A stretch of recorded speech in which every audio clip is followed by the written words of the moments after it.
Shalom, shalom, shalom. Que la grâce et la faveur de l'Éternel soient avec toi. Que le Seigneur te bénisse mon frère, que le Seigneur te bénisse ma sœur. Je vais en quelques minutes partager quelque chose avec toi. Je vais te parler simplement du désert.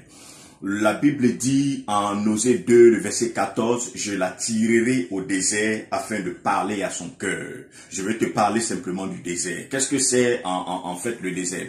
Le désert, c'est toute situation difficile, toute situation lamentable, toute situation compliquée que tu peux être amené à traverser. Je vais te donner un exemple ou deux exemples pour que tu te retrouves mieux.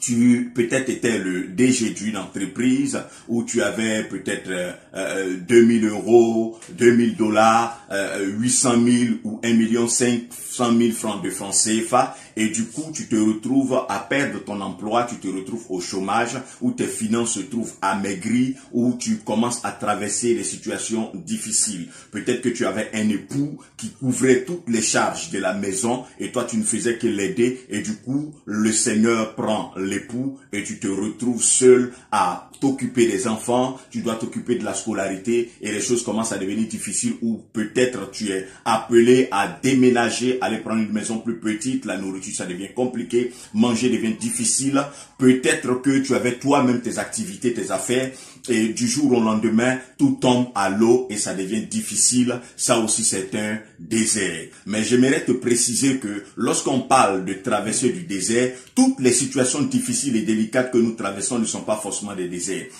On parle du désert lorsque c'est Dieu qui te conduit dans cet endroit précisément. Lorsque ce n'est pas le Seigneur, ce n'est pas un désert. Parce qu'il y a trois sources de difficultés que nous pouvons connaître. Il y a la première source de difficulté qui est le péché. Donc, lorsque tu commets un péché, tu peux connaître des situations difficiles. Là, ce n'est pas un désert. Lorsque tu es assujetti ou attaqué, criblé par des balles spirituelles de Satan, ça aussi tu peux connaître des situations difficiles, des moments difficiles, mais en ce moment on ne parle pas de désert, on parle d'attaque démoniaque.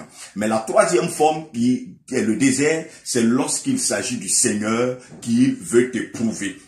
Et quand le Seigneur veut te prouver, c'est à partir de cet instant-là qu'on parle de désert. Donc le désert, c'est une preuve dans laquelle le Seigneur te met pour parler, comme homme Osée le dit, à ton cœur. Le Seigneur ne parle pas à tes oreilles, mais il veut parler à ton cœur. Donc sache toutes les fois que Dieu te conduit au désert, c'est pour parler à ton cœur. La Bible dit que le Seigneur Jésus lui-même est passé par là. Lorsqu'il finit son jeûne de 40 jours, il est conduit par le Saint-Esprit ou au désert, pour être tenté par qui? Le diable. C'est le Saint-Esprit lui-même qui conduit le Seigneur Jésus dans le désert afin d'être tenté. Une façon de dire que c'est un chemin obligatoire afin de quoi? Afin de nous épurer et de nous rendre parfaits comme le Seigneur lui-même le veut.